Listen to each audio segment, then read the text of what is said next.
Christina, two friends who got pregnant at the same time, created an Instagram to vent about how much we didn't know, and realized, wow, a lot of you are in the same boat.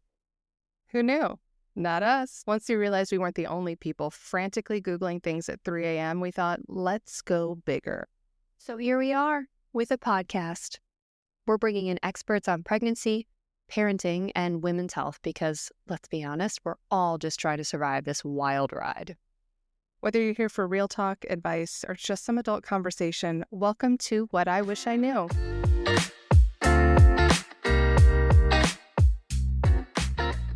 Hey everyone, it's Amy, and I'm so excited for this episode. We spoke with Jenny Best, the founder and CEO of Solid Starts, which is a company that offers resources and guidance on introducing solid foods to babies, with a whole team of pediatric feeding experts, doctors, and dietitians. Y'all, they are smart. I have been obsessed with Solid Starts for many years, ever since my son was a baby, and I was basically spiraling over how to introduce solids in a safe way.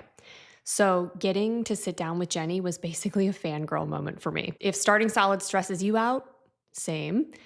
This episode is going to make it way less intimidating. Jenny and the entire Solid Starts team does an incredible job of breaking down the biggest myths about feeding babies and shares the science behind baby-led weaning so you can enter this new phase with a whole lot more confidence. Christina was deep in spring break chaos with both kids home. If you know, you know. So I took the reins on this conversation, and trust me, we covered a lot. So let's get into it so you can geek out right alongside me.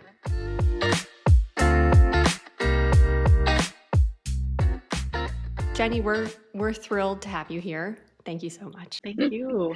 We would love to kick things off. Can you introduce yourself a little bit and give us a little bit of background on Solid Starts for anyone who may not know, who might be living under a rock? Thank you both for having me. So my story is basically when I was a first-time mom, I, didn't know what I was doing. And when it came time to start Solid Food, the doctor sent us home with, I think, a half-page tear-off piece of paper that said like this many tablespoons of rice cereal and like maybe no juice and no honey. And that was it. And, so back then what I did, I went to the store, I bought a jar of Gerber food, was kind of excited and had everything set up and had my high chair and my bib and everything I picked out. And he hated it. And he hated it. And he hated me kind of coming at him with a spoon. He didn't like the watery, like puree texture. It was like causing him to gag a lot. And he was kind of like, honestly, like arching his back to get out of the high chair and crying. And I was so deflated. I had felt like, as a former ballerina, I used to be in the New York City Ballet ages ago. I was so excited about helping him create a positive relationship with food.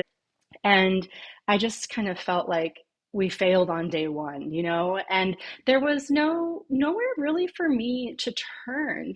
Even my pediatrician didn't really know much about infant food refusal. They kind of approach it like a nutrition, like, well, let's just make sure they get this many ounces in, this many spoonfuls in. And so, what it devolved into was sort of me kind of pressuring him to eat. No matter what I did, it just didn't seem like he wanted to eat. And the more I pressured him, the more he refused. And down, down, down we went. And we really spiraled down pretty far. And by the time his first birthday rolled around, he wouldn't even touch birthday cake. It didn't matter what you put in front of him, nugget, donut, he had just stopped eating. He had developed a really negative association with eating. And it took a bit of time and some professional help on our end and a lot of research to understand that those little moments of pressure from 6 months even to beyond, they add up and they affect even an infant. And so we start to see these well-intentioned moments of pressure around feeding.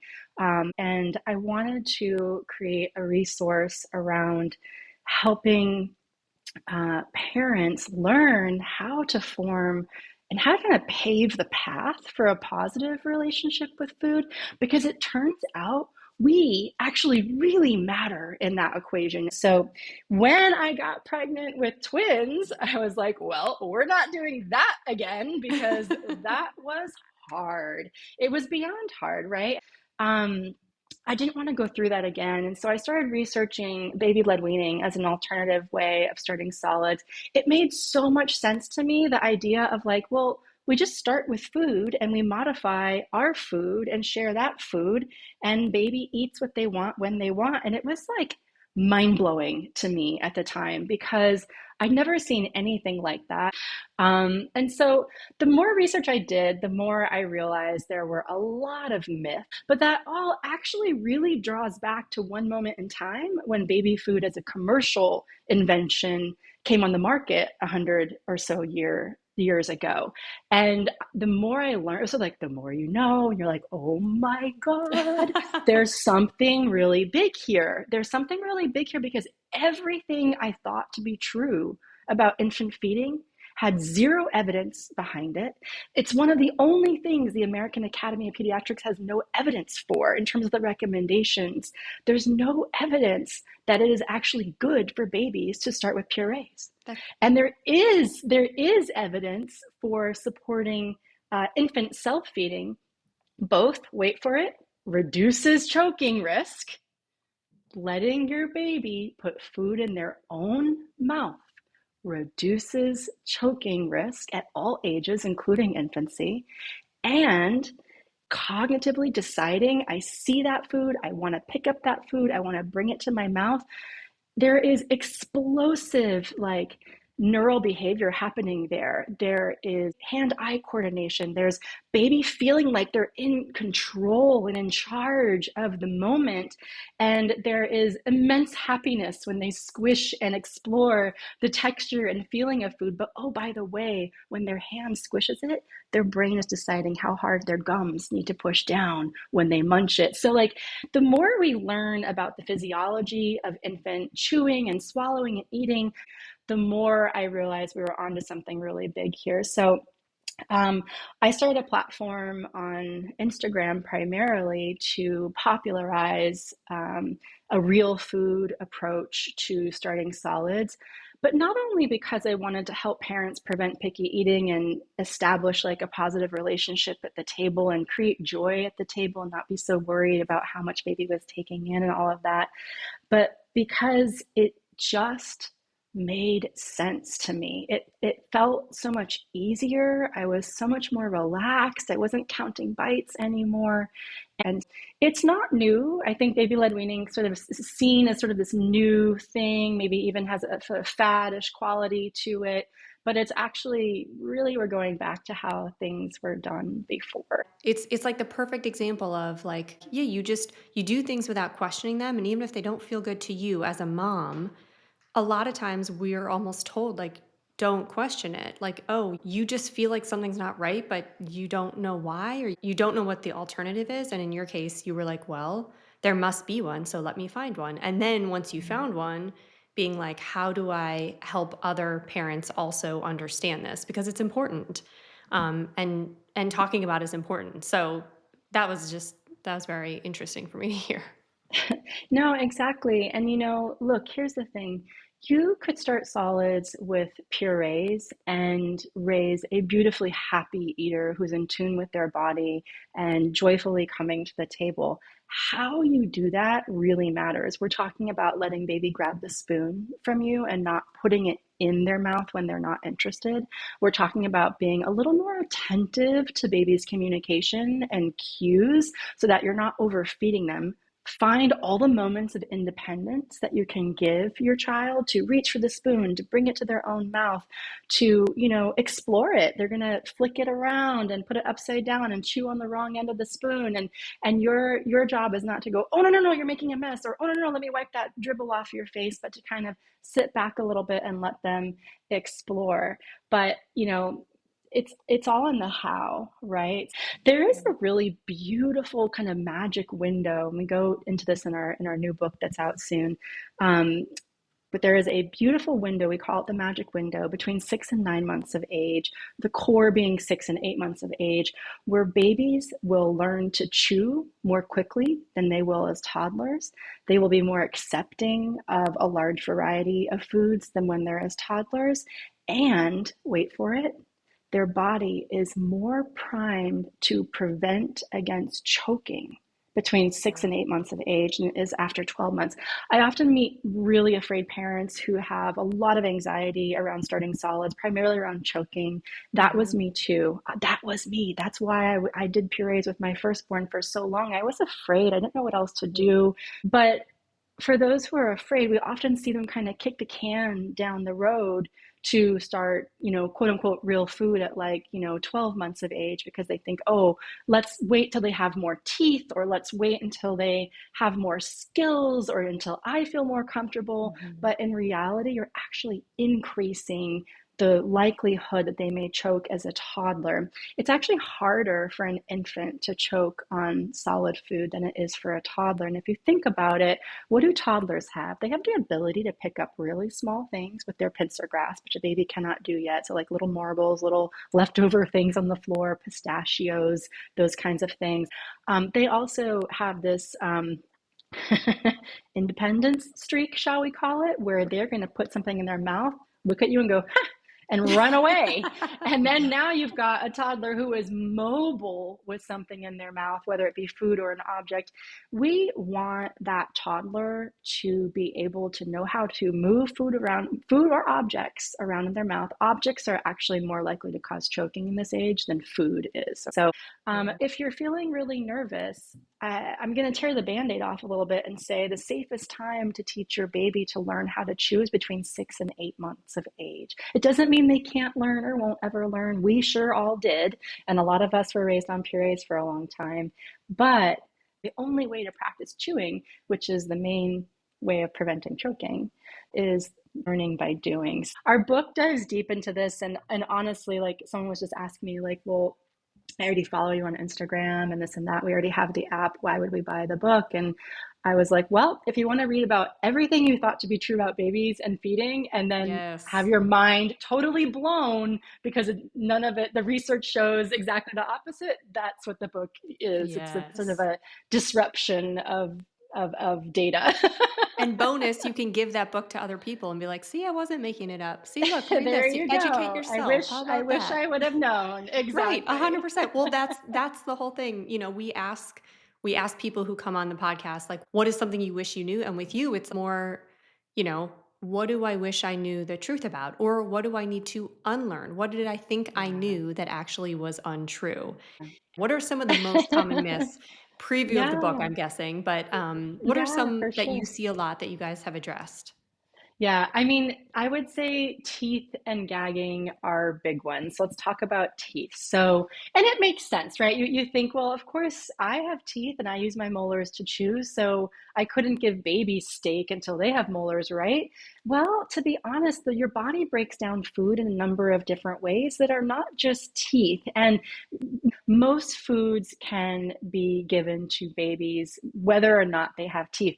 Actually, what's really funny is that I think one of the reasons that notion, oh, babies must need teeth to have real food, came up is because Gerber used to have an advertisement, and they had some pretty heavy ad campaigns over the last 50 to 75 years. And one of their advertisements basically showed a baby with two front bunny teeth, the top two bunny teeth. And I think it said something like, Bobby is now ready to learn how to chew because he has teeth. And we all know we don't chew with our bunny teeth. That would be very odd. We can tear and bite with our bunny teeth, but that doesn't necessarily make it safer. And it makes it a little more risky, actually, because they can tear off big pieces and, shapes that they may not otherwise have. Your baby's molars are not going to come in until their second birthday. And, waiting until age 2 or 3 to offer real food would be a massive mistake in terms of babies' exposure to flavor and texture, and what will happen is it's basically like babies get used to the food they're fed. Okay, so if you're doing applesauce versus apples, your baby and your toddler and your preschooler, I guarantee it, I have lived it, will prefer applesauce. It's not that it can't be changed later. It just takes a lot more work. And so the teeth is a big, making sure you have to have teeth to offer real food is a big myth that we're trying to bust.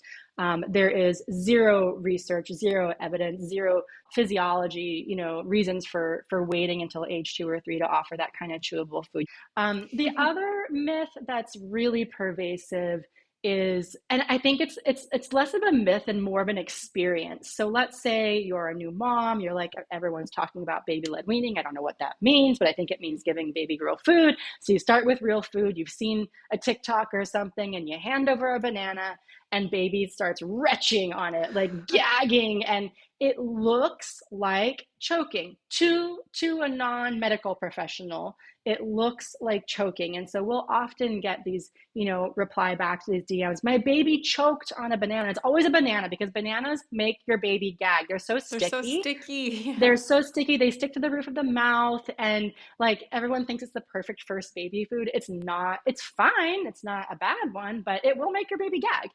And so everyone thinks that gagging is like the start of choking, or that gagging leads to choking, or that gagging is actually a choking event, when in like from a body perspective, it's almost the opposite. So let me just explain this and nerd out for a second, because I know it's a big one for parents. And I know it's a big barrier for a lot of parents who started with baby-led weaning and then abandoned it and said, no effing way. I'm going back to purees. So first, gagging is common. It's normal. Gagging is actually good. Gagging is good. I want you to like say that over and over to yourself. When I see my baby gag, it's good. Babies are going to gag a lot as they learn to manage food around the mouth. And here's a little fun little tidbit that I wish I would have known way back when is this: the longer a baby is on puree, the more likely it is that they will gag when they are offered real food, and for a longer period of time. So the only way is through. And what I mean by that is the only way to move past gagging is for baby to feel chewable food in their mouth over and over and over again. The gag reflex happens because the baby's brain is like, whoa, what is all this new stuff in my mouth? And they don't yet have like a mental map of the mouth like we do. If you have a hard-boiled egg and maybe there's like a little piece of shell left on it that you didn't know about, and that ends up in your mouth, your brain finds that fast and your tongue moves it forward and you spit it out almost without thinking about it. Baby doesn't yet have that sort of mental map of the mouth. And so you need a lot of poking and pressure and input to the mouth for baby's brain to kind of go, okay, this is there and this is there and that's over there. In the meantime, they're going to gag. They're likely to gag a lot. So first, gagging is good. Try to embrace the notion that this is actually just baby's body and brain getting used to the feeling of food on their tongue.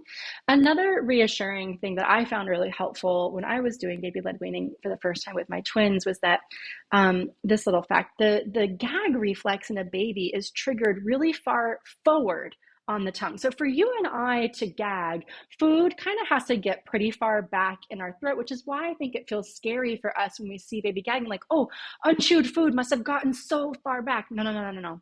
They're gagging because food touched the middle of their tongue. So the gag reflex is triggered more on the forward part of their tongue than, for an adult. And that actually moves slowly back in the mouth around 12 months of age, which is why if you're waiting until 12 months of age to offer, real food, they're likely to gag a heck of a lot more, but it's also more risky because the gag reflex is being triggered further back in the mouth as the child gets older. So there's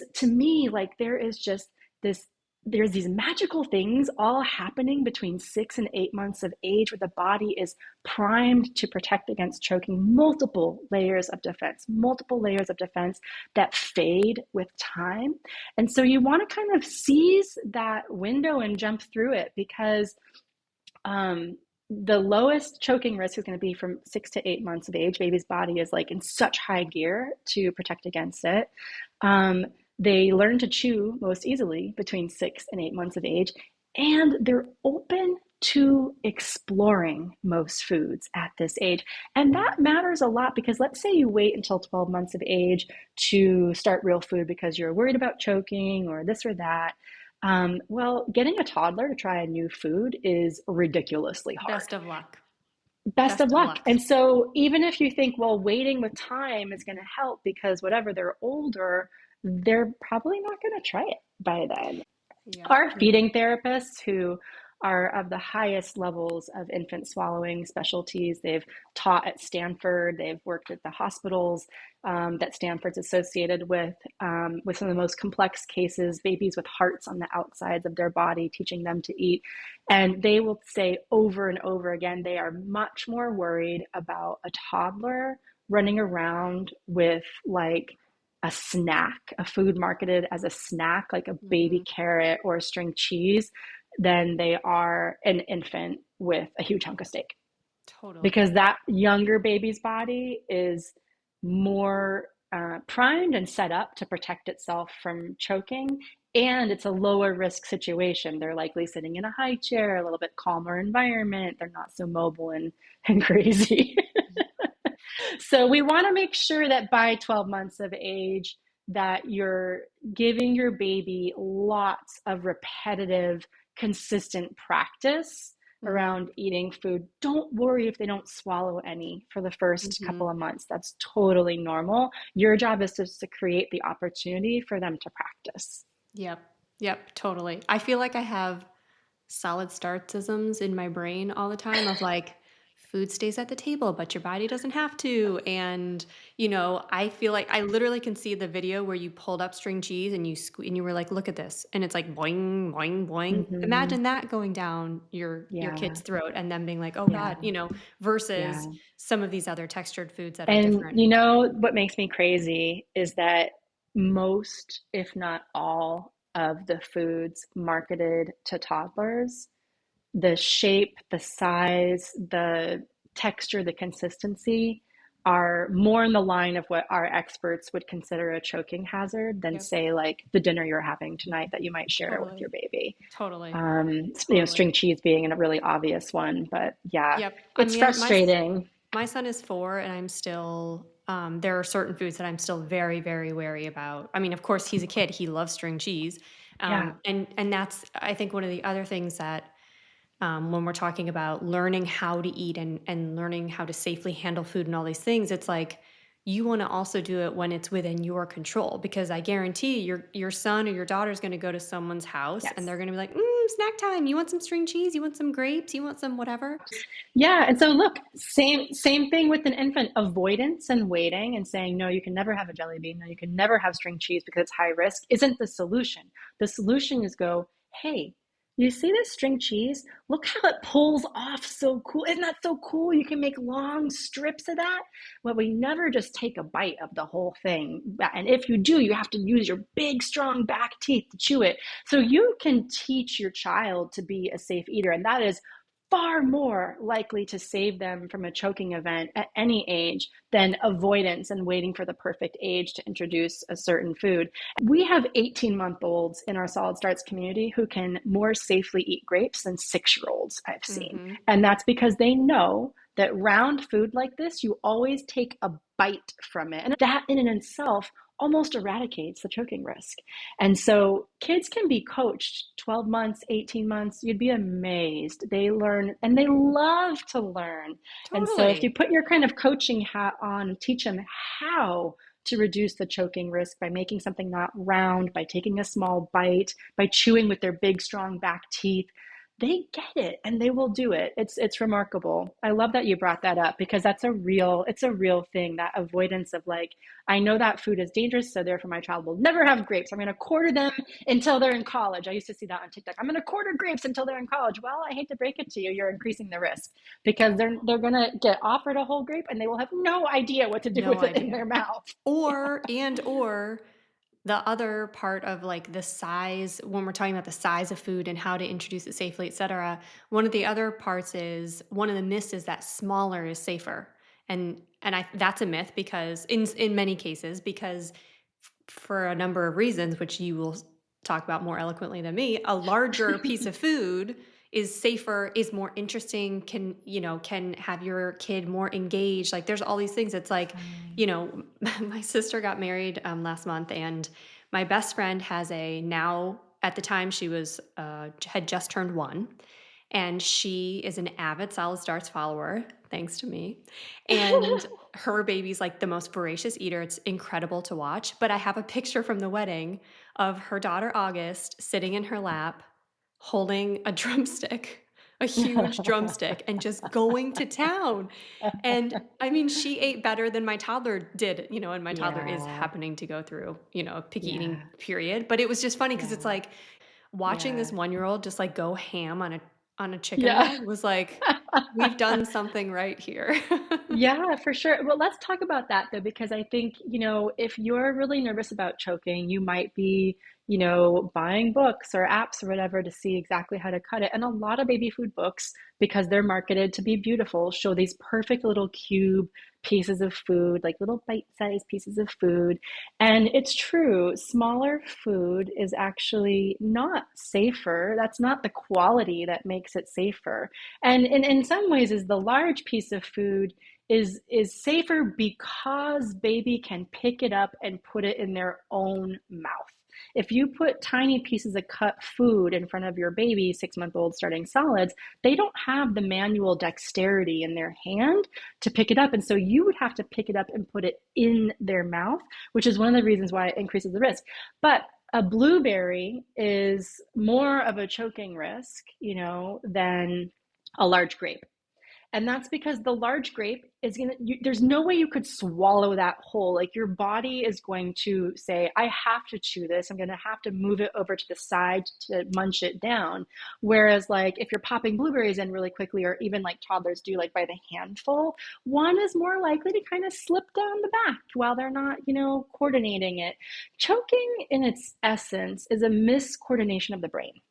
It actually has less to do about the exact shape and size of food, though there are certain qualities that make it more likely, for food to get stuck in baby's airway. You have a food tube and you have an air tube, right? So there's two different things. But there's this beautiful thing that happens when you're swallowing. Your brain tells the body to cover the airway during the swallow, so food bypasses it and slips down the food tube. So when choking happens, there's something that sort of misfired in the brain for it not to cover the airway, which is like an automatic thing. You don't have to think about it. It happens every single time you swallow, whether it's saliva or whatever, or it only partially covers it, and that food is able to slip and bypass that cover and get into the airway. Well, the airway, your baby's airway, is about the diameter and size of a drinking straw. Okay, just imagine that. So for a true choking event to happen, and choking is really rare, guys. That's another myth, actually, that we need to start talking about. Choking is uncommon. And that's because the body is designed to prevent it and to protect against it. Multiple layers of defense around that. But we've got this drinking straw-sized air tube in a 6-month-old. We've got a flap of tissue that comes down to cover that airway when baby is chewing and swallowing so that nothing gets in it. But for that to not happen, it has to be like baby's laughing or coughing or sneezing or running around or crawling. Like something else has to basically happen for the brain to make that mistake and not protect the airway. But for a true choking event, that piece of food has to be small enough to fit in the airway. So we often hear, oh my gosh, baby just took a huge bite. They're going to choke. No. You could take an enormous bite of steak and swallow it, and it could even get stuck in your food tube and you would still be able to breathe.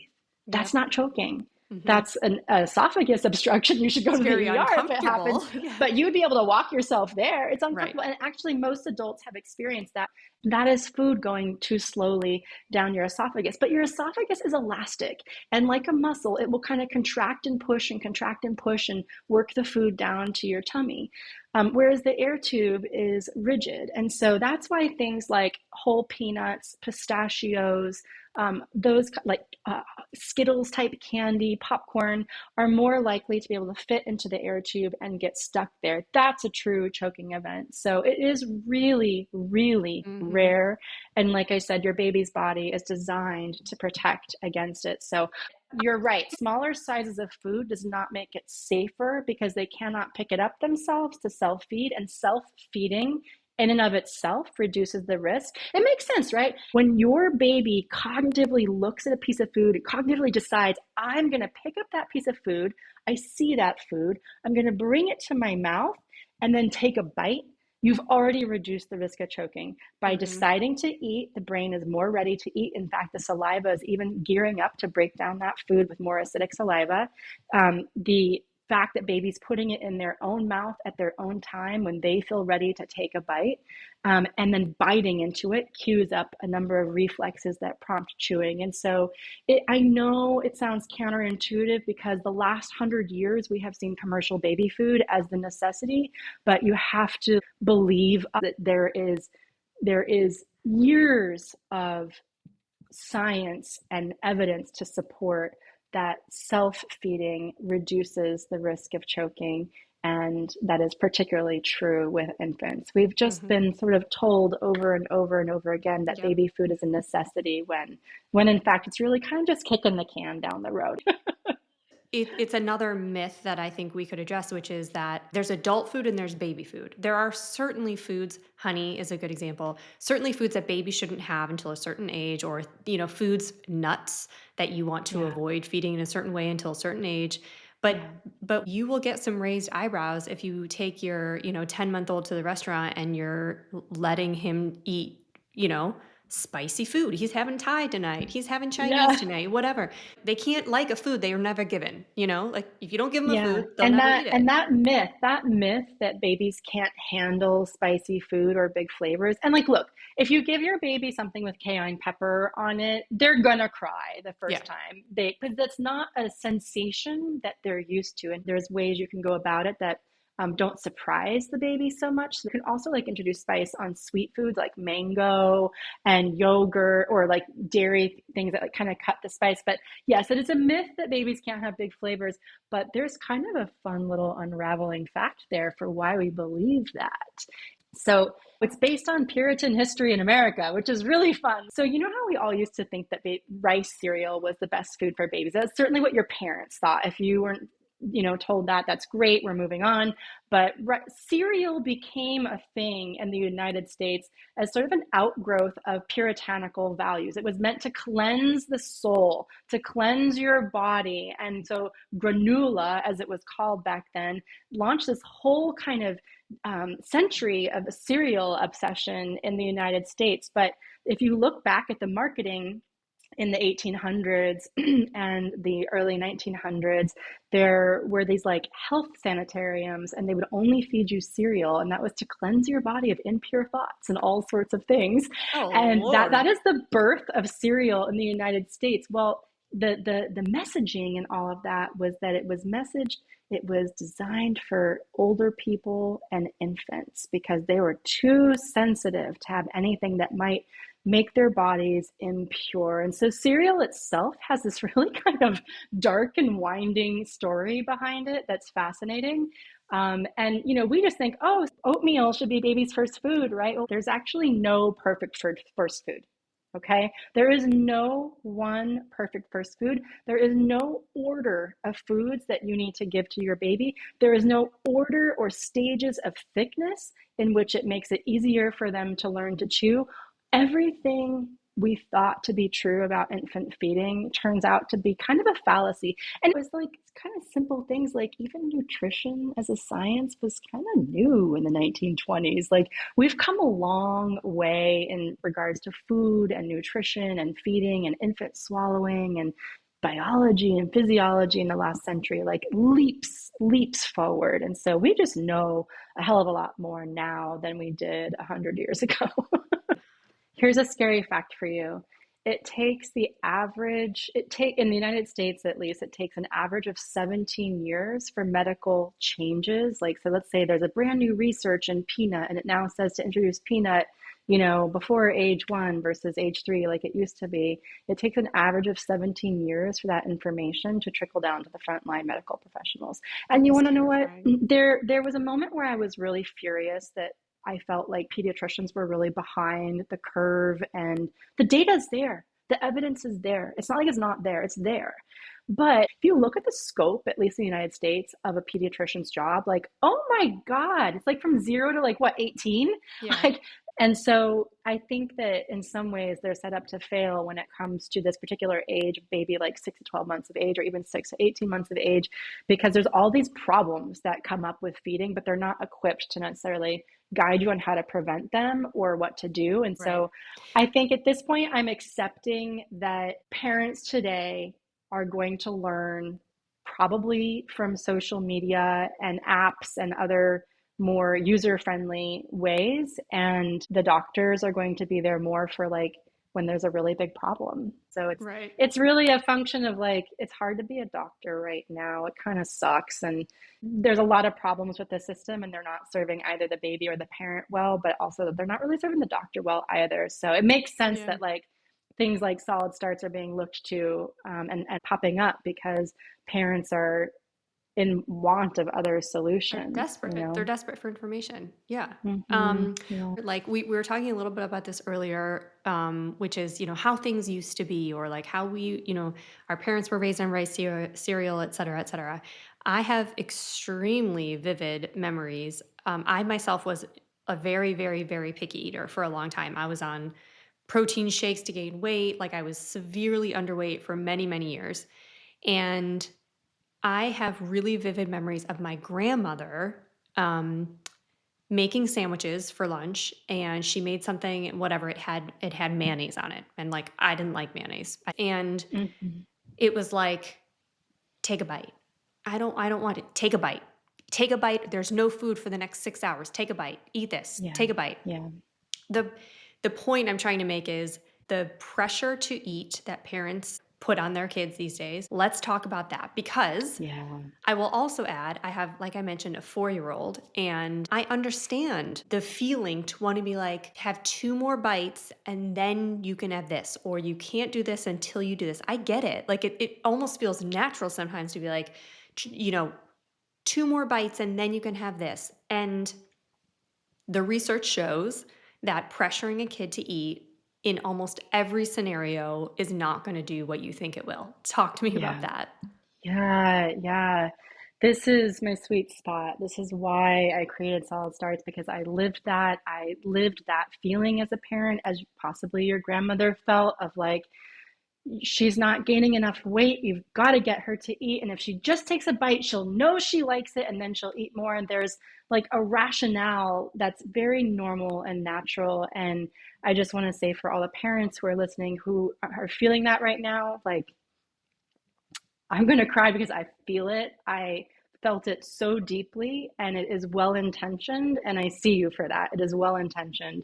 I truly believe that every parent is trying to do the very best for their child they can do.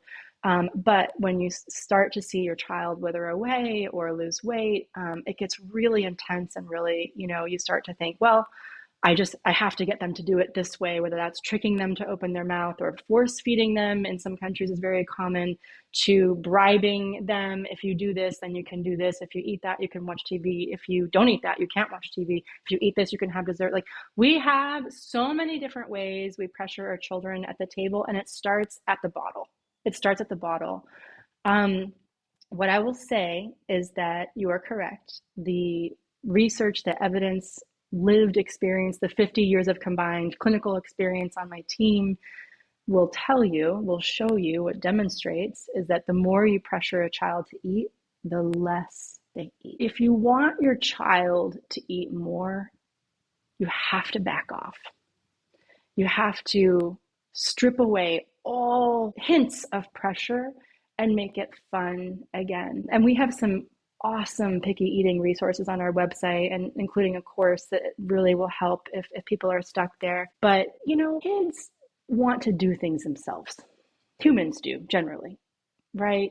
And the more we're kind of pressured into doing something, whether it's making a decision about a job or eating something, the less likely we want to do it. We want to do it ourselves. And so the challenge is, particularly with toddlers, because most of them go through this phase where they are more resistant to trying new things, or even foods they used to like as a baby, is how do I make this so irresistibly fun don't even think about irresistibly tasty. I think people often resort to recipes and cookbooks to try to solve picky eating or, things like that. When in actuality, we need to put our like preschool science teacher cap on and like a cape and try to make it like an activity. And so I'll give you an example. My son was really resistant to trying beans.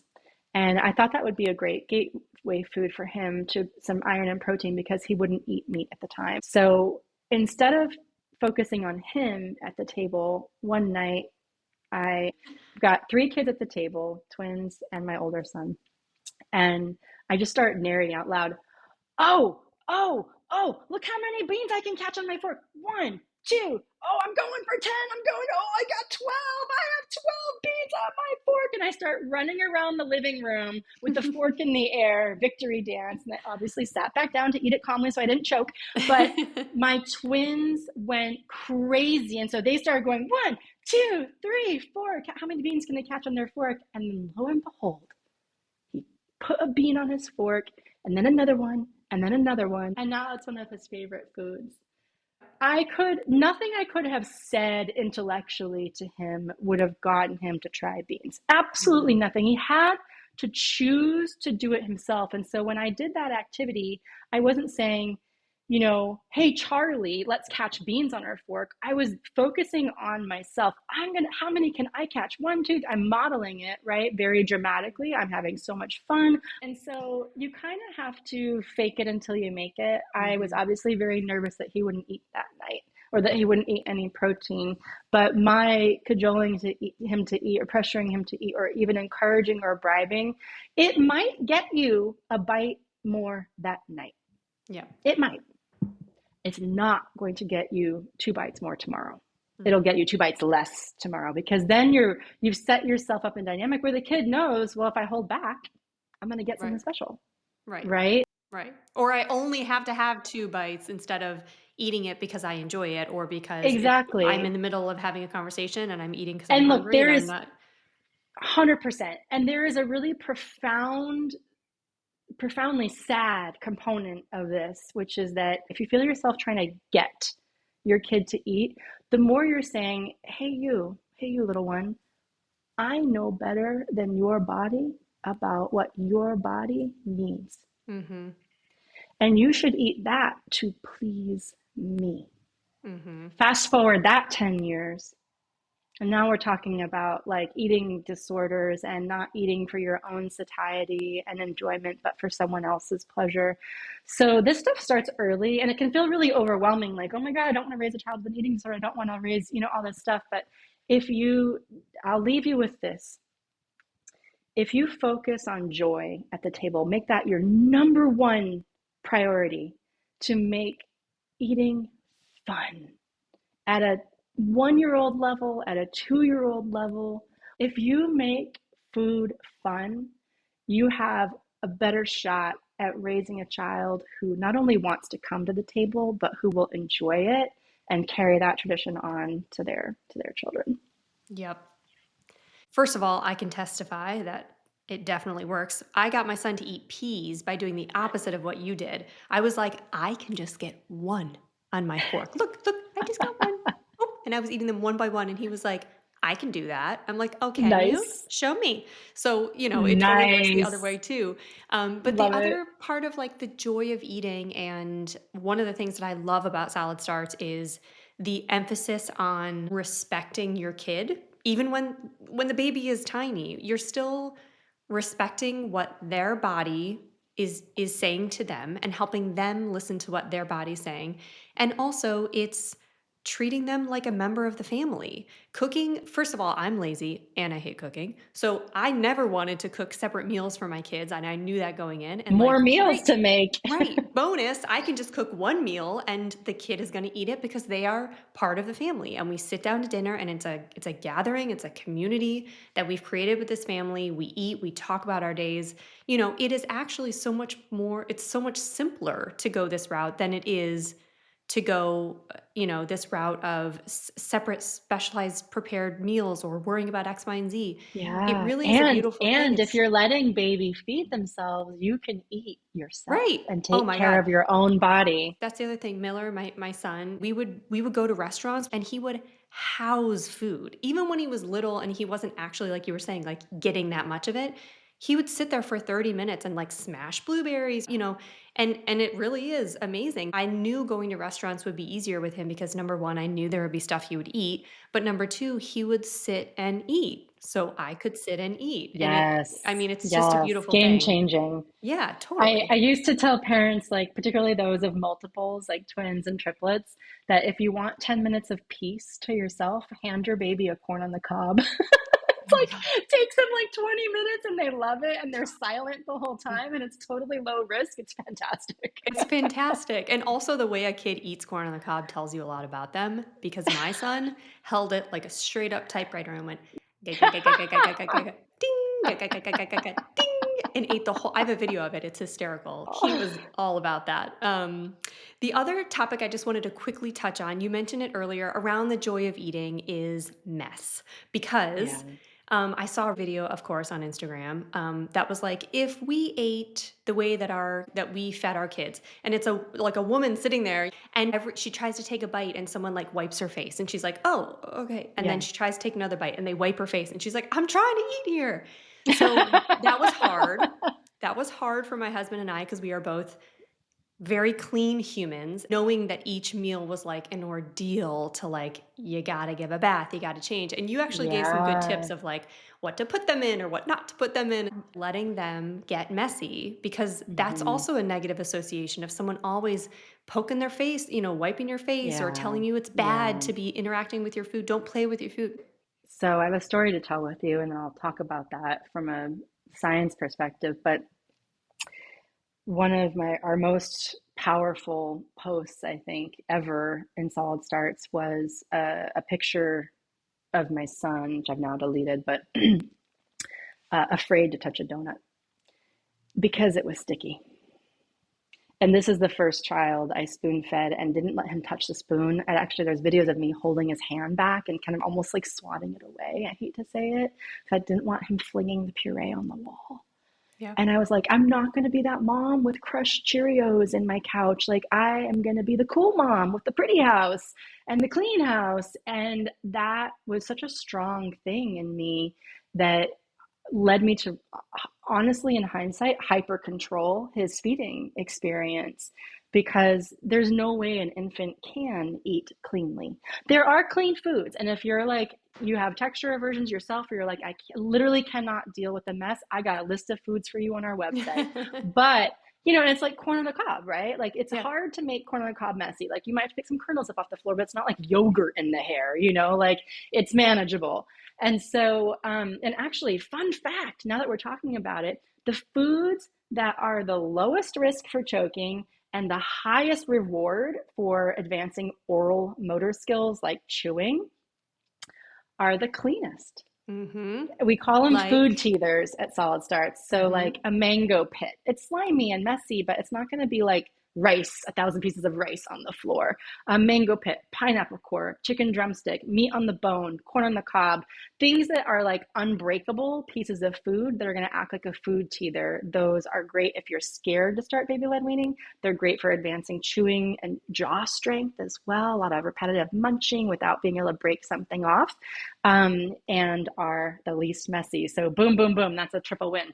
totally. The mess. Okay, so look, babies are messy, and it's one of the ways they learn to explore the consistencies of food is by squishing it, poking it, splatting it, throwing it, dropping it. Oh, gravity. Like, there's so much exploration happening, and it's all a way of learning. And if you were to be like, here are a pair of scissors, kindergartner. Oh, no, you have to cut this way. No, let me take it from you. No, you're just doing it all wrong. Let me do it for you. It's the same thing with eating. If you're like, no, I got the spoon. I'll do it. Let me just do it for you. You're telling your child over and over again that you can do it better than they can. What that yields, or what that will yield over time, is a baby who eats like a bird, who doesn't use their hands anymore, and they just lean in and open their mouth. And then you'll have a toddler who just leans in and open their mouth or demands that you feed them. So I think One, you're gonna have to deal with mess. Like people, it's Mm-hmm. gonna get messy. It's gonna get messy now, and it's also gonna get messy later. Like there is actually no way to completely go around it, because toddlers are, and I think almost even more messy, because they're intentionally messy Right. and they'll like intentionally chuck something It's across the room. emotionally messy too. Exactly. Or like, or they have the manual dexterity to pick up a cup and like dump it upside Yeah. down, that kind of thing. And but look, there's no way but through. You can't teach a young baby to just like immediately use a spoon or a fork. That's like years off, actually. 18-month-olds can kind of get like, okay, I poke the fork and I scoop the spoon, but even their first few tries, like they're gonna over scoop and it's gonna fling across the yogurt, gonna fling across the room. Like there's no perfectly clean way. So we have a number of tips on our website in our app to how to minimize the mess. If you download the Solid Starts app, it's free to download. And then the whole database in it is free. The whole food database in it is free. There are a number of tips for how to minimize the mess. From like, I used to put my twins in footed pajamas with snaps and then a bib and smock over that. So it's basically just like stripping them off those clothes, Layers. and then those went into the wash, right?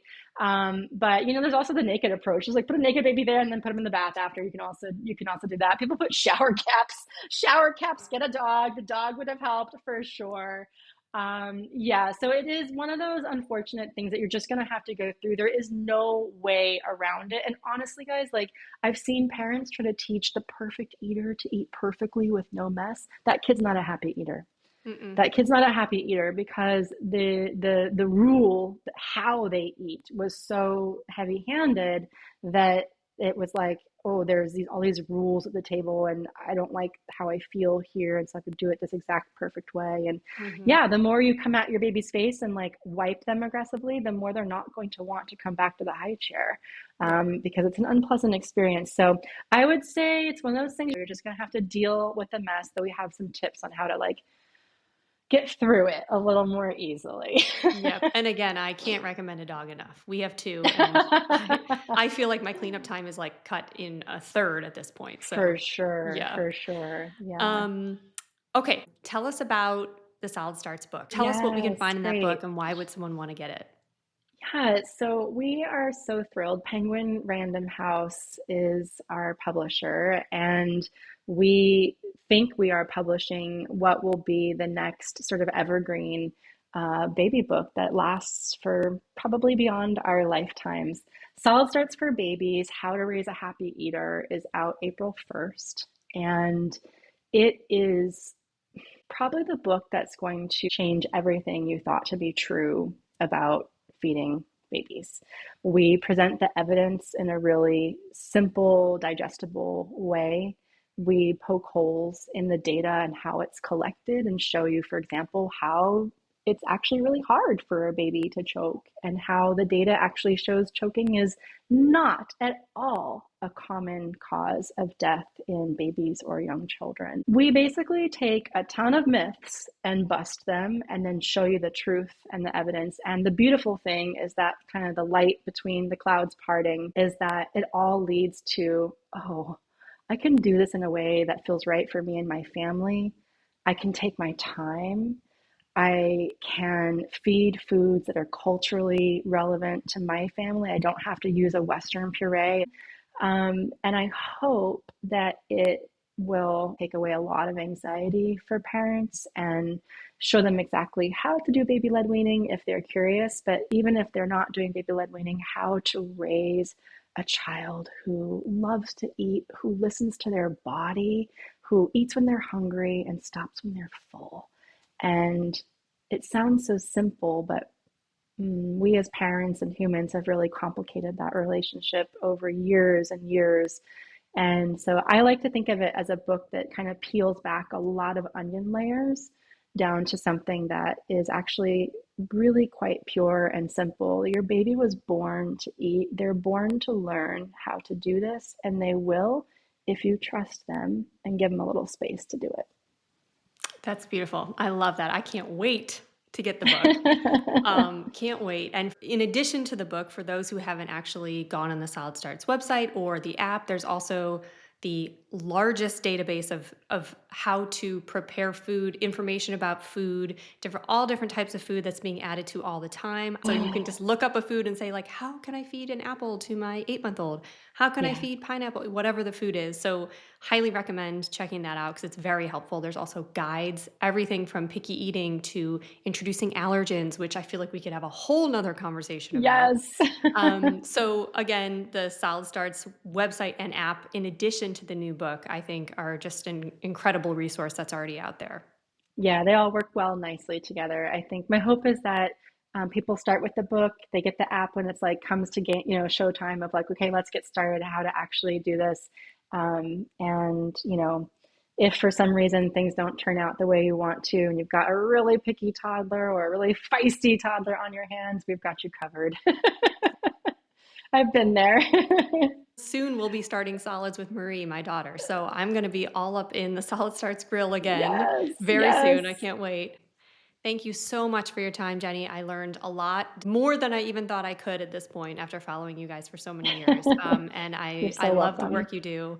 I think it's really important. I think it's foundational to a happy kid and a happy, healthy kid. So just know that your work means a lot to a lot of people. Thank you. Thank you so much. It was a real pleasure. Yes, thank you so much.